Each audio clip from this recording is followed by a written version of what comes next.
Ang ating pong tagapagsalita, Pastor Kuya Ronald Molmisa.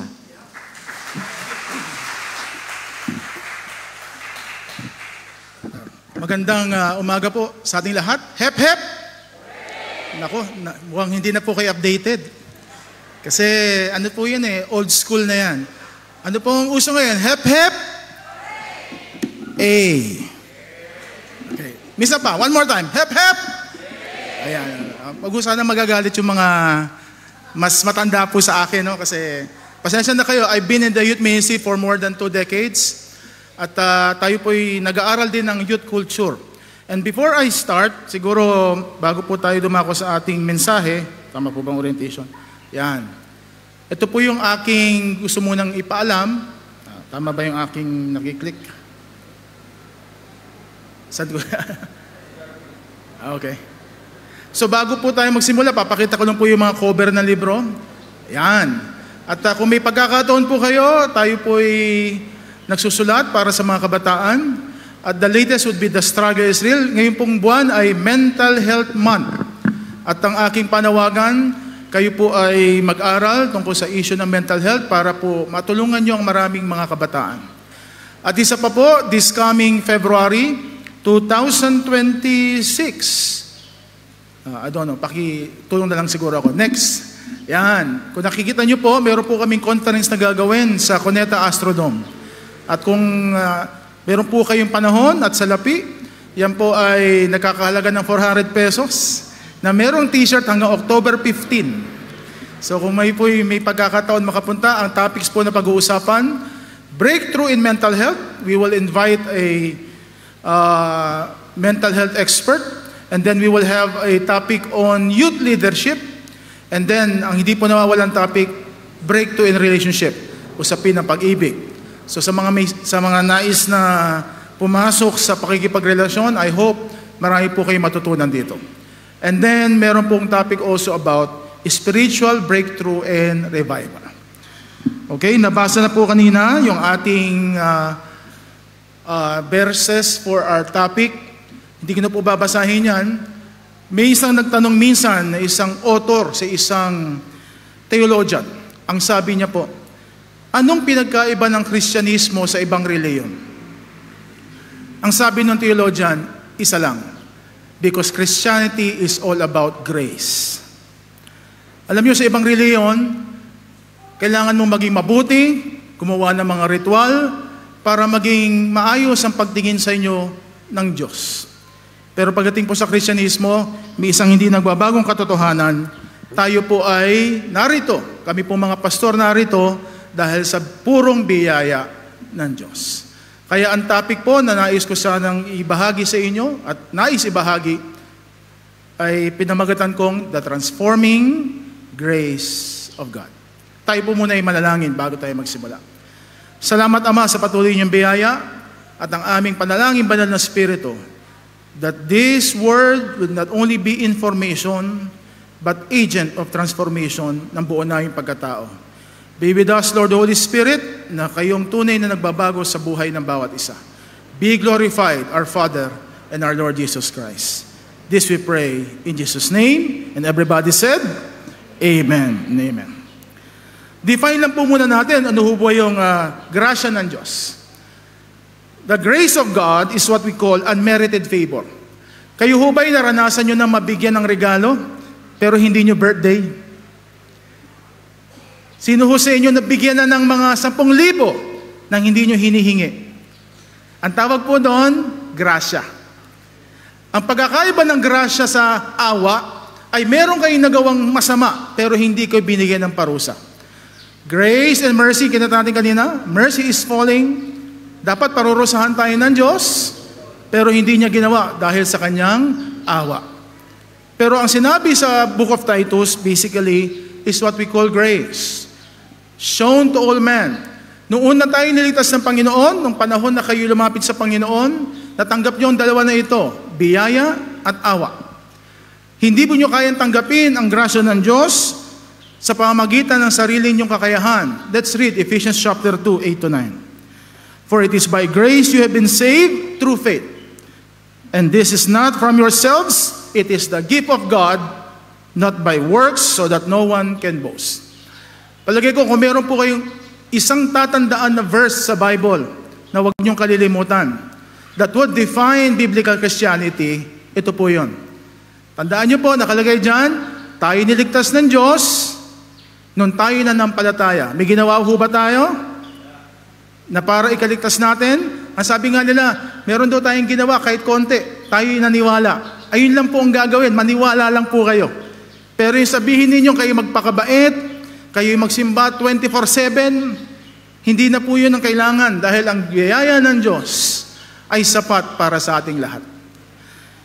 Tandaan nyo po, God does not love. Next, He is love Himself. Ang Diyos, hindi po siya umiibig. Siya po mismo ang pag-ibig. Magkaiba po yan, no? Tayong mga tao, nagmamahal. Pero, minsan hindi natin magawang magmahal. Ang Diyos hindi natitigil ng kanyang pagmamahal dahil siya mismo ang pag-ibig. He cannot not love because it is His nature to love. At tandaan din po natin, next, una niyo po tayong minahal. Sa mga may asawa po dito, sino po sa inyo unang nagsabi ng I love you? Alam niyo, minsan, ganito po ang nagiging reaksyon natin, di ba? Pag pinakitaan kayo ng pag-ibig, parang meron tayong moral na obligasyon na mahalin din natin yung tao na yon. I remember one time we had this outreach. Nagbigay po kami ng reading classes sa mga senior sa aming, malapit sa aming church. May isa po nagtitinda ng pizza doon sa tapat namin. Inimbitahan namin. At nung siya'y pumunta, natuwa siya kasi ang tagal niya naghahanap ng pangbasa na salamin. At nagpasalamat kami, pinag-pray namin siya. Lo and behold, after 30 minutes, may 5 box ng pizza dumating sa church. Sabi ko, ba't nangyari to? Kasi nga po, nagpakita kami ng pagmamahal sa kanya at bilang sukli, siya po'y nagbigay sa amin ng pizza. At nagpapasalamat kami sa matandang yon kasi nagpapatuloy po siya, nagtitinda doon sa tapat namin at kami po'y bumibili lagi sa kanya ng mga kwek-kwek, ng mga, mga kakanin. Ganito po ang pag-ibig ng Diyos. Ba't po tayo nagmamahal sa Diyos? Kasi una nating naramdaman yung kanyang pagmamahal. Kaya mga kapatid, tandaan nyo, di ba normal na batas ng buhay. Pag hindi nyo naramdaman na kayo'y minahal, mahihirapan din kayong ibigay doon sa iba. May isa pong pelikulang series ngayon sa Netflix. May isa po nanonood ng Netflix dito. Meron po ba? Yung It is okay to be not okay. Nanonood ho ba kayo noon? Si Mia at sila Patrick at si Matmat. Alam, panoorin niyo po siya. Recommended ko po siya as a counselor. Kasi mapapansin niyo sa mga karakter ng storya, ganito po yon. Nahihirapan silang mahalin yung iba kasi mismo sa kanila, hindi nila natanggap yung pagmamahal. Lalo na yung karakter ni Mia, si Ann Curtis. Hindi naman po sa nagpo-promote tayo kasi meron po talagang mga series na pwede ko i-recommend para maintindihan ninyo yung inyong mga sarili. Okay, na lang po manood. Matatapos na po yung series, mga 6 episodes na lang. Okay? Ito pong katotohanan din. Paano natin nararamdaman ang pag-ibig ng Diyos? Next, because the Holy Spirit, tandaan nyo, no? Sige, basahin mo natin yung Romans chapter 5. Sabi ng Panginoon, ba't natin naiintindihan yung tunay ng pagmamahal? Hindi hinintay ng Diyos na maging mabait kayo, tayo, maging perpekto bago niya tayo mahalin. Romans 5:8 sabi dito, while we were still sinners, Christ died for us. Ang sabi niyan sa verse na yan, mahirap na daw makakita, no, yung isang tao na sobrang buti tapos iaalay ang buhay niya para sa isang tao. So ang punto ng sinasabi ni Pablo dito, hindi nyo kailangan maging mabuti para mamatay si Kristo para sa inyo, sa ating lahat. Ganon kabuti ang Diyos. At sabi pa dito, next, ang agent o dahilan bakit tayo nagmamahal, kasi nararamdaman natin ang kilos na banal na spirito sa ating buhay. Kaya I always tell this sa lahat ng nakakausap ko. If you feel God is so far away from you, pag malayo ang Diyos sa inyo, may isang panalangin ako ituturo sa inyo. Sabihin nyo lang, Banal na Espiritu, yakapin mo ako. Pwede natin sabay-sabay sabihin natin, Banal na Espiritu, yakapin mo ako. Bakit po? Si Jesus nandun sa trono ng Diyos ngayon. Sino ngayon ang kasama natin dito sa lupa? Ang banal na Espiritu. At ang lahat po ng ating nararamdaman mula sa Diyos ay pinaaabot sa atin sa pamamagitan ng banal na Espiritu. Bakit daw tayo mahal ng Diyos? Ito pong katotohanan. Next, remember this. We are loved by God because we are loved by God. Naintindihan niyo po yung konsepto ng mahal tayo ng Diyos kasi mahal tayo ng Diyos? Ang tawag sa theology nito, this is the uncaused love of God. Hindi niya kailangan magkaroon ng dahilan para mahalin niya tayo. Mahal lang talaga tayo ng Diyos. Di ba minsan tayo kapag may mga pagkakataon, in love tayo sa isang tao, ba tayo na-in love? Ano dahilan? Sa mga singles dyan. Ba't nagmamahal tayo minsan sa ating kapwa singles? Kasi may trabaho. Yan, mga papabol. Ano pa? Maganda. Pero pag tatanungin mo ang Diyos, Lord, ba't mahal mo ko? Ang sasagot niya sa inyo, dahil mahal kita. Hindi niya kailangan magkaroon ng dahilan para mahalin niya tayo. Kasi siya mismo ang pag-ibig. And that's the reason next, His grace is available for all. Ayun yung sinabi ni Paul kay Titus, for the grace of God that brings salvation has appeared to all men. Alam niyo mga kapatid, hindi pwedeng sabihin ng isang tao na hindi niya nararamdaman ang pag-ibig ng Diyos. Ang tanong, Pastor, paano yung hindi naabot ng Bible? Ang sabi ng salmista, His nature creation speaks of the wonders of God. Kaya lahat ng tribo, lahat ng kultura ayon sa mga anthropologists, may konsepto sila ng Diyos. We ourselves, may konsepto tayo ng Diyos, kaya hindi hirap sa Pilipino na maniwala sa Diyos. Ngayon po, laging nililindol. Mapapansin nyo sa mga video, napanood ba nyo yung mga video sa Cebu, sa Davao? Pag nagbibideo, ano sinasabi ng mga tao? Lord, Jesus Christ, in Jesus' name. Tama po ba? Kasi taal sa ating mga Pinoy ang maniwala sa Diyos. At ipagpatuloy po natin yan. Ipapasa natin yan sa susunod na henerasyon. I have friends sa London, sa France. Alam nyo, yung mga churches doon, mga restaurant na, yung iba, mosque. Bakit po? Dumating sila sa punto, hindi na sila naniniwala sa Diyos. Wag ho tayong dumating sana sa punto na yun. Ang famous verse, John 3:16, sabi dito, for God so loved the world, sino po yung maliligtas? Whoever believes in Him. Palagay ko po, hindi po pwedeng sabihin ng iba na meron lang pinili, katulad ng sinasabi ng ibang reliyon, na meron din lang daw ilang mga libo na mapupunta sa langit. Ang totoo niyan, hindi lahat maliligtas, maaari. Pero hindi ibig sabihin, hindi binibigay ng Diyos ang pagkakataon sa lahat para maligtas. At nagpapasalamat po ako sa inyo, sa iglesia na ito. You have been here for almost 125 years, 2 years na lang. And I'm looking forward na umabot pa kayo ng marami pang hundreds of years. Bihira po yung ganitong iglesia. Pwede ba palapakan natin ang Panginoon? Sabi ko nga kala Pastor kanina, akala ko yung aming church sa Pasig, yung Presbyterian Church of Pasig ang pinakamatanda na kasi mga 110 na yata. Meron pa palang 123. At ang prayer ko sa Panginoon, Lord, dali mo nga ako doon sa 200 years na. Bakit po? Ba't po tumatagal ang church? Kasi may nagpapatuloy. Napapasa yung salita ng Diyos from generation to generation. At ayun po yung mensahe ng event namin sa February. Sa alinmang lahi, isisigaw natin ang pangalan ng Panginoon. Amen? Hallelujah. At ang sabi pa dito, hindi lang natin natanggap ang biyaya ng Diyos. Next, it also transforms us. Sino po sa inyo, taas pa ang kamay, nung magmula kayong pumunta sa church nito, lalo kayo naging masama? Taas po ang kamay. Yung pasama po kayo, meron ho ba dito? Kasi kung pasama po kayo, baka nagkamali po kayo ng ginagawa sa buhay. Pero ganito po yan, pag kayo hinipo ng pag-ibig ng Diyos, hindi kayo po pwedeng hindi maging mabuti. Bakit po? Kasi nababago ang inyong buhay dahil sa kanyang biyaya. At ang sabi ni Paul dyan, it teaches us to say no to ungodliness and worldly passion.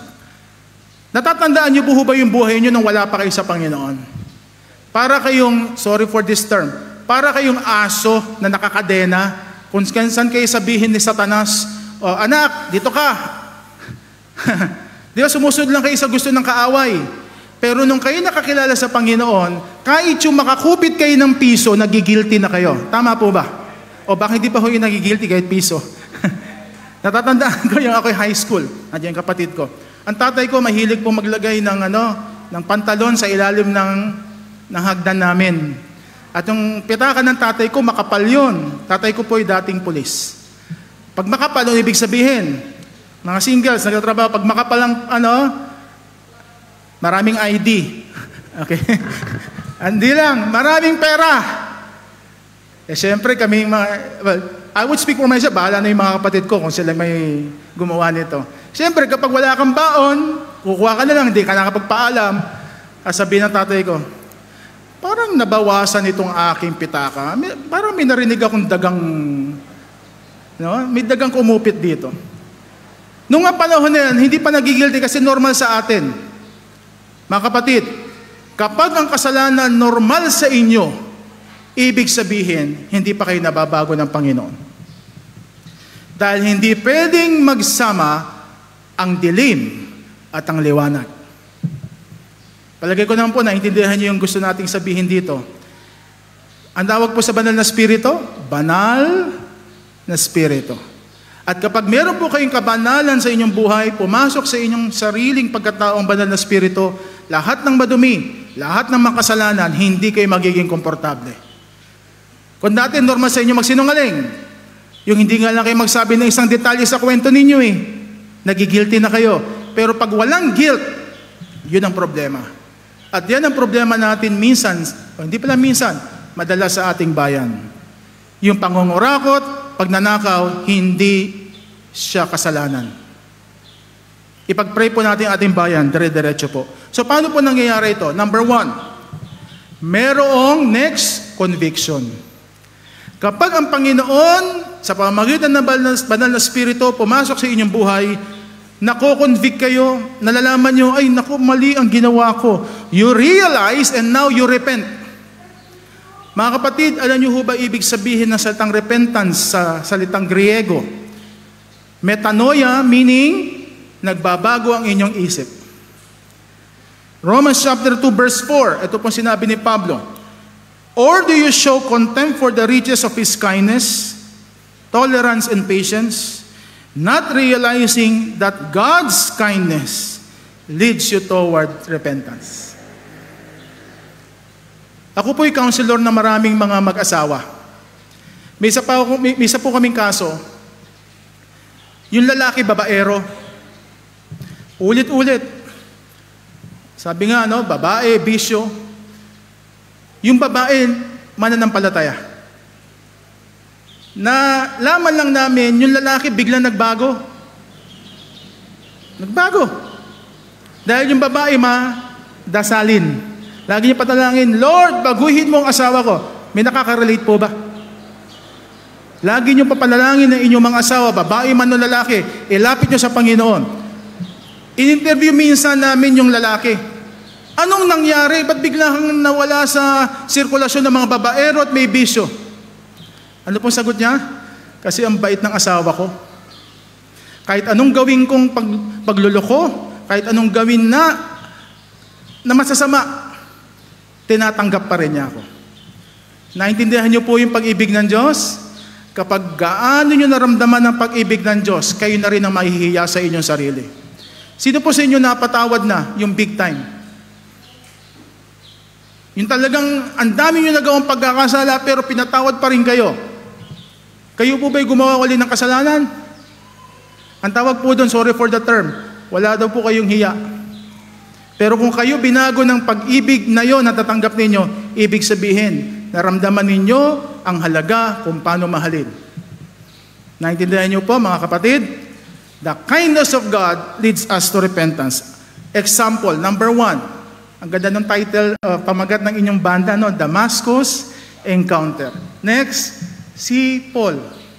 Ano sabi ni Paul sa kanyang sarili? Ako'y matalino. Magaling naman. Bahagi ako ng mga scholars ng aking panahon. Pero sa isang sinabi niya kay Timothy, I am the worst of all sinners. Doon niya nakita lahat ng aking mga nagawa, lahat ng aking na-achieve. It's nothing compared to the salvation I received from the Lord. Number 2, example.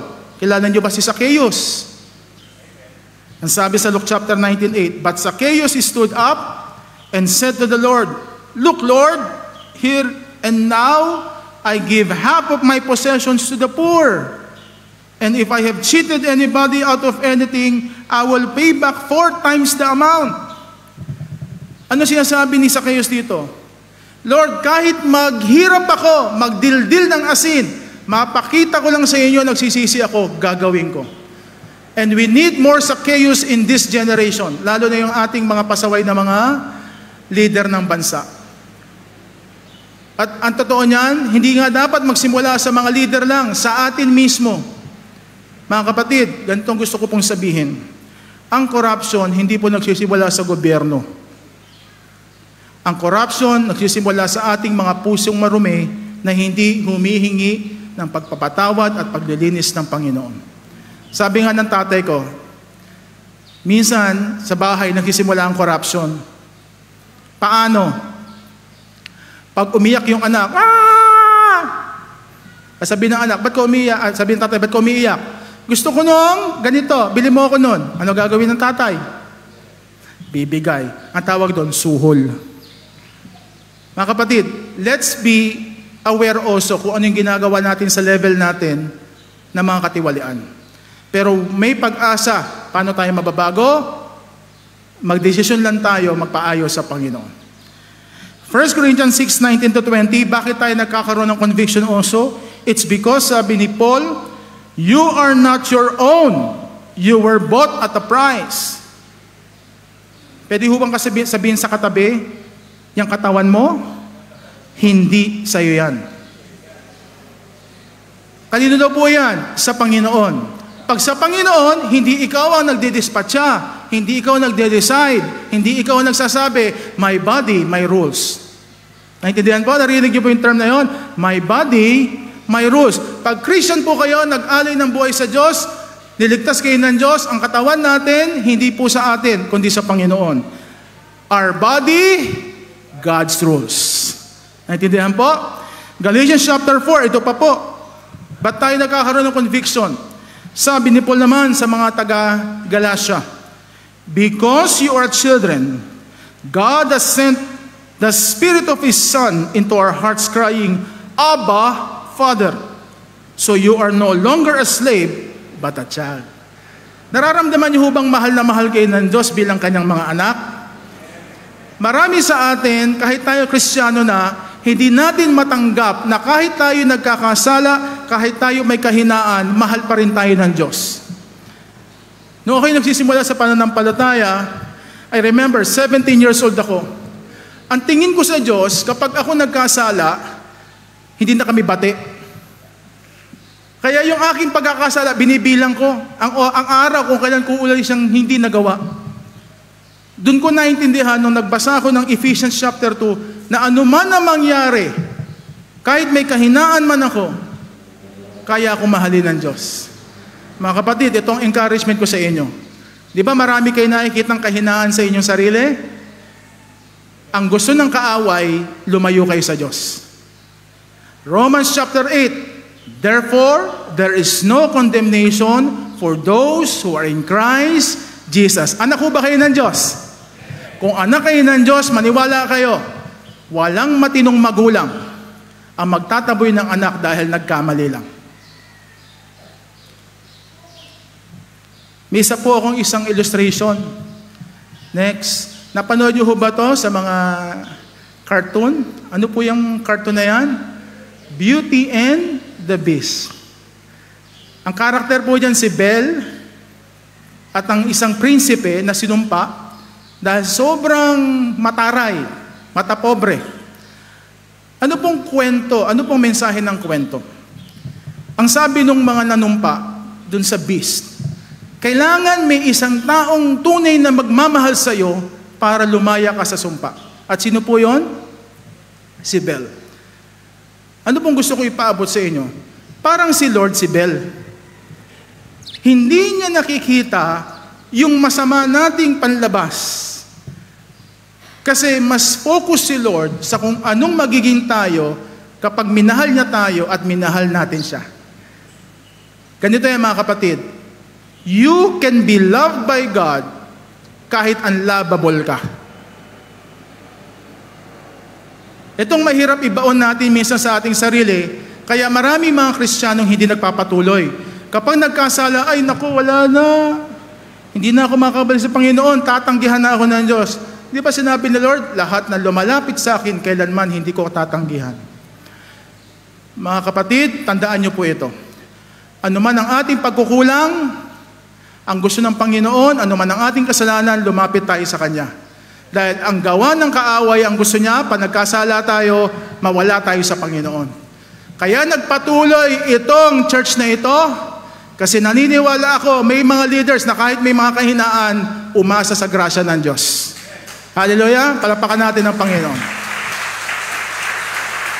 Kahit sa mag-asawa po, sino po sa inyong mga mag-asawa na po for more than 30 years? Pwede ho makita? 30 years. Ba't po kayo patuloy na nagsasama? Lagi niyo ho bang mahal ang isa't isa? Mahal niyo, of course. Pero lagi ho bang nagkakasundo kayo?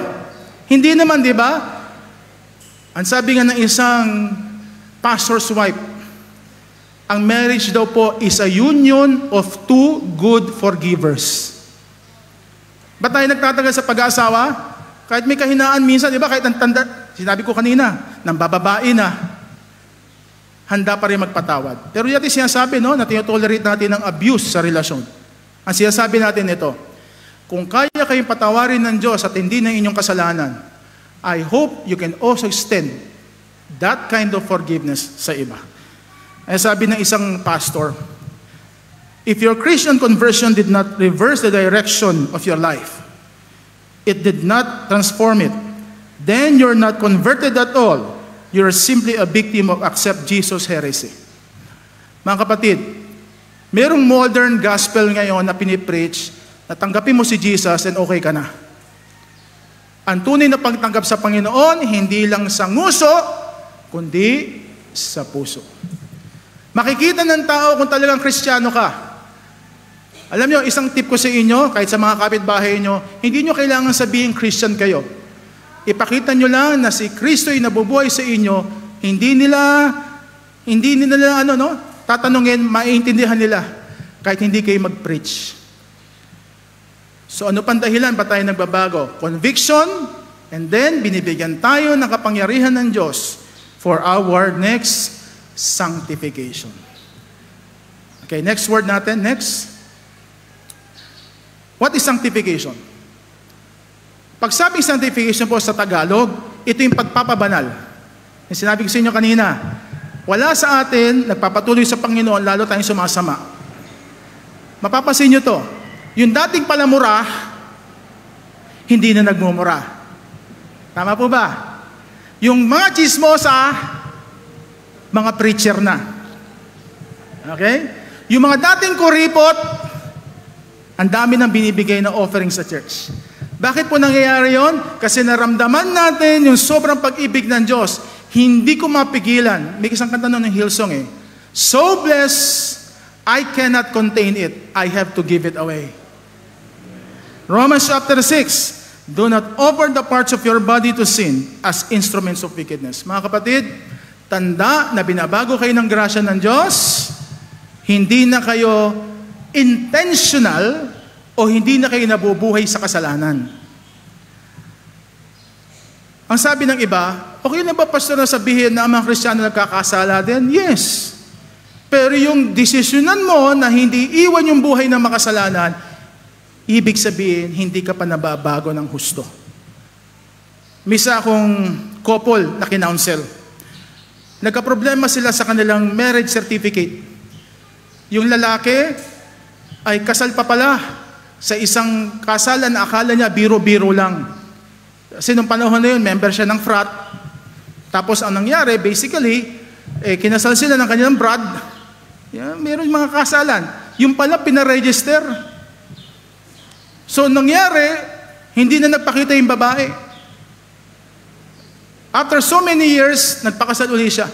Pero merong hit sa PSA, kasal pa pala sila. So sabi ng babae, I cannot live this way. Kaya hindi ginagamit ng babae yung apelyido niya. Anong desisyon ng babae? Hanggat hindi natatapos ang legality ng ating kasal, hindi tayo pwede magsama. And I think that's a good wisdom from the Lord para sa babae. Kasi simple lang mga kapatid. Tayo bilang mga Kristiyano, hindi dapat nagpapatuloy sa mga maling sistema ng buhay. At ang sabi pa dito, Colossians 3:12, sino daw po tayo? We are God's chosen people. Kayo po ba'y pinili ng Diyos? Yes. At ang dahilan bakit kayo pinili ng Diyos? Kasi mahal tayo. As a response, ang sabi dito, clothe yourselves with compassion, kindness, humility, gentleness, and patience. Kaya mga kapatid, ang aking panawagan, magpabago tayo sa grasya ng Diyos kasi mahirap talaga maging mabait. Sino pong mabilis maging mabait sa inyo? Di ba mahirap pong maging mabait? Pero pag naramdaman niyo yung pag-ibig ng Diyos, ang kikilos banal na Espiritu, kahit minsan ayaw niyo maging mabait, magpo-post kayo sa social media ng napakarami niyong rant, tapos bilang uudyo ka banal na Espiritu, i-delete mo yan. Sinulat mo ng 10 minutes, sinabi, i-delete mo yan, dinelete mo. Bakit? It's not you. It is you being obedient to the Holy Spirit na hindi makakabuti sa iba yan. Ganun yung buhay Kristiyano, binabago tayo sa bawat araw. So how do we see Christian life therefore? Number 1, itong panawagan ko sa bawat isa, nasundin natin yung proseso. Alam niyo ho yung basic food groups nung kayo nasa elementary pa? Di ba? May grow, glow, and go. Ganito rin po sa buhay Kristiyano. You grow as a Christian. Okay? You develop your intimacy with the Lord on a personal level. Ikaw at ang Diyos. So how do you do it? Meron tayong tinatawag na mga inward disciplines. Number 1, for example, you meditate on the Word of God. Next, you meditate on the Word of God. You maintain silence. Kailan ni Lord? Yung inyong devotion. You also pray.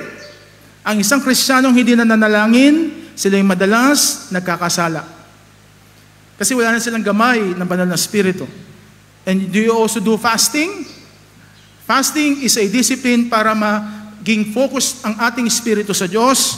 And of course, Bible study. Isa pa po, outward discipline. Alam niyo ho ba, yung ating pagiging Kristiyano na de-develop din kapag tayo simple mamuhay. Simplicity is a discipline ng mga Kristiyano dapat. Hindi marangya, hindi magastos. Kasi ang focus natin, ang ating relasyon sa ating Diyos at hindi sa material na bagay dito sa lupa. We also have the solitude. Kayo po ba'y may panahon para manahimik? Mag-isip sa buhay. Gawin niyo po yan. We also have submission. We have mentors, magtuturo sa inyo, and then service. I hope lahat po na narito, may ministry po kayo. Kasi pag kayo may ministry, mas marami kayong ma-encounter kung paano gagalawan Diyos sa buhay ng maraming tao. Ako'y binago hindi lang ng Bible School. Ako'y binago ng personal kong pakikipag-usap sa maraming tao. At minsan nasasabi ko sa sarili ko, mas blessed pa pala ako. Ang dami kong problema sa buhay, pero mas mahirap pala buhay nila. Meron tayong tinatawag na glow. If you grow, you would glow. So dito na dadating yung punto na you have to be part of a community na siyang magiging asin at ilaw ng sanlibutan. Hindi kayo po pwedeng humiwalay sa church, mga kapatid. I hope you continue to be in small group. Kanya na may nakita ko dyan, Kababaihan Bible Study. Huwag ho kayong mawawala sa mga Bible study na yan. At pag naramdaman ng mga tao, ang ganda naman ng patutuon ng mga tao na ito, then madali silang sasama sa iglesia. Kasi nararamdaman nila, narito ang Diyos. May tinatawag tayong corporate discipline when you grow. Number one, well, I hope you understand this. Next, hindi lang po Catholic ang nagpa-practice ng confession. Yung you say your problems and sin sa ibang mga leaders para kayo matulungan. It's also a biblical practice. Worship. We do worship here. Guidance. Sabi ko po kanina, gagabayan kayo at magpapa-counsel kayo. Importante po yan. And then celebration. Pag may birthday, pag may anniversary, sama-sama po tayo magpuri sa Panginoon. Grow, glow, and then, palagay ko, you're ready to go. Paghanda na po kayo na mag-akay ng kaluluwa, hindi nyo maiiwasan lumabas kahit hindi kayo sabihan ni pastor. Kasi bakit? Naramdaman nyo yung pag-ibig ng Diyos at naiintindihan ninyo, kailangan din ng ibang tao ang pag-ibig ng Diyos. At ito yung mensahe na nais kong maibaon sa bawat isa. Next, do you know the story po ng the prodigal son? Ano pong dahilan bakit naikwento yon ni Jesus? Maraming mga nagsabi para ipakita yung pagmamahal ng Diyos sa kanyang anak. Tama po ba? Yung pagmamahal ng tatay sa kanyang anak. Pero if you study the context of the prodigal son, Luke chapter 15, mababasa niyo po ito. One day, when many tax collectors and other outcasts came to listen to Jesus, the Pharisees and the teachers of the law started grumbling. This man welcomed outcasts and even eats with them. And then Jesus told the story of the prodigal son. At lahat ng mga kwento, the lost coin, the lost sheep, at mga lost. Alam nyo, anong dahilan ba't nakwento ni Jesus yon? Dahil may mga tao ng panahon niya na ang kaya lang tanggapin ay mga taong minamahal nila. Kagrupo nila, kauri nila, at yung pamilyar lang sa kanila. Anong gusto ko pong sabihin? Next, as we receive God's grace, we should also extend the same to others, kahit hindi natin kakilala, kahit kaaway mo pa. Romans chapter 15, ang sabi ni Paul, sabay-sabay po natin basahin. 1, 2, 3. Accept one another, then just as Christ accepted you in order to bring praise to God. Kung meron po akong iiwan sa inyo na verse for this Word of God, ay ito. I hope kaya nyo pong tanggapin ng iba kung paano sila tinatanggap ng Diyos. Yung mga kaaway nyong kapitbahay, kayang tanggapin ng Diyos yan. Ang tanong ko, tanggap nyo ho ba sila? Yung asawa nyong pasaway, kahit gaano ka pasawayan, kayang tanggapin ng Diyos yan. Ang tanong ko, kaya nyo ho ba silang tanggapin? Hebrews chapter 12, ang sabi din ng writer ng Hebrews, see to it that no one falls short of the grace of God. Hindi kayo magkukulang dapat sa grasya ng Diyos, and that basa po, no bitter root grows up. Ang hirap po nito. Pagpasaway, paano ko mamahalin to? Sarap kaltukan nito, di ba sabi nyo? Mga kapatid, ang gustong sabihin ng Panginoon sa atin, kung hindi natin kayang magmahal sa iba, ito ng pagkakataon sabihin natin sa Diyos, Lord, baguhin mo ko. Gusto kong mahalin sila kasi mahal mo rin sila. Lalo na ngayon, tayo mga Pinoy, napaka-invested natin minsan sa politika. Kanya-kanyang political idol. Lalo na yung panahon nagsimula 2016. Ang nalulungkot po ako, honestly, iba-iba ho tayo ng binoto. Pero kahit iba-iba ho tayo ng binoto, I hope yung respeto, pagmamahal, manatili sa bawat isa. Amen po ba? Hindi yung parang, tagapagmana ho ba kayo ng political idol nyo kasi masyado kayong di ba? Ang punto ko ito, hindi lang yung isang faction na sikat, no? Kahit sino pa man political personality. Ang importante sa atin ito, maintindihan po natin. Tayo ay Kristiyano muna bago naging Pilipino in many ways. Kasi pag kayo Kristiyano, magiging matino kayo sa iba't ibang aspeto ng buhay ninyo. Kaya nyong mahalin ang hindi ka mahal-mahal. Kahit hindi nyo pa kapartido yan. 1 Peter, sabi ito, finally, all of you live in harmony with one another. Basa po, be sympathetic, love as brothers, Be compassionate and humble. Basa, do not repay evil with evil or insult with insult, but with blessing. Kaya pag may kagalit kayo, sabihin mo, God bless you ka. Minsan galit, no? Pero hindi mo pwede sabihin, sumpain ka. No, wala sa bokabularyo dapat na mga Kristiyanong manumpa. Kahit galit ka, sabihin mo lang. May isang nga nagturo isang preacher sa Amerika. Sabi niya, pag galit ka, imagine mo, meron kang pana. Alam mo yung pana? Ganito? I-stretch yung pana. Tapos sabi mo, Lord, tamaan mo ng pag-ibig mo, panain nyo. Then sabi mo, God bless you ka. Joke man siya, pero ito talaga pong realidad ng buhay natin bilang mga Kristiyano. Dahil ang ating buhay, hindi na po sa atin. Natatandaan nyo? Sa Diyos na po. The story of the Good Samaritan. Remember the story? Sa Luke chapter 10? Let's read. When we accept others, we should practice genuine religiosity, next slide, and should erase the lines of exclusion. Madalas tayong mga, hindi pa masyado lumalago sa pananampalataya at pag-ibig ng Diyos, ang tendency natin is to build walls. Yung walls, yung maghihiwalay sa atin, ang sabi ng iba, do not build walls. Create longer tables kung saan tayo sama-samang kakain. Naintindihan mga kapatid? Sa ating mga kamag-anak, kahit di ating kasundo, nag-aagawan kayo sa lupa. Pag-pray nyo, Lord, lupa lang to. Ayusin mo buhay namin. Magkakamag-anak pa rin po kayo. Pag may burol, kayo pa rin po magsasama. Naintindihan po? Kaya importante ito, maging Christ-like tayo sa kanila.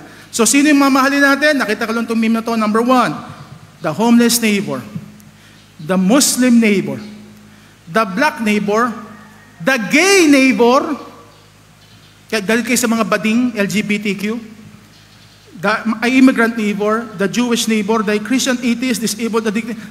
When you say neighbor, lahat po yan. Pero, ang gusto ko po sabihin ganito, although we love them, we do not condone yung mali nilang ginagawa. Paglilinaw po, Lagi natin pagpe-pray ito, Lord, hindi ko sila kayang baguhin, pero kaya mo silang baguhin.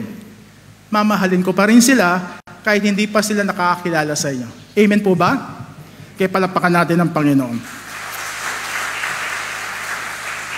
End to end. When you say grace transform us, it is because God gives us the ministry. Ano po itong ministry na ito? Let's read 2 Corinthians 5:18. All this is from God, who reconciled us to Himself through Christ. Basa po. And gave us the ministry of reconciliation. Ano yung po yung ministry ng reconciliation? Hindi tayo dapat ang dahilan para magkaaway-away. Tayo binigyan ng ministry para magmahalan, magkabati-bati. I remember, again, the Luke 15 scenario ng prodigal son. Ito po nangyari. Next, the son and son himself. Pag sabing ang son, tinanggal niya yung pagiging anak niya. And unfather his father. Kinalimutan niya may tatay siya. But the father never unson him. Naintindihan niyo po yan? Kahit tinanggal na ng pasaway na anak, yung kanyang karapatan, yung tatay niya naghihintay pa rin. Kahit kailan, anak, kahit nagkasala ka, hindi kita pwedeng itakwil bilang anak dahil mahal kita.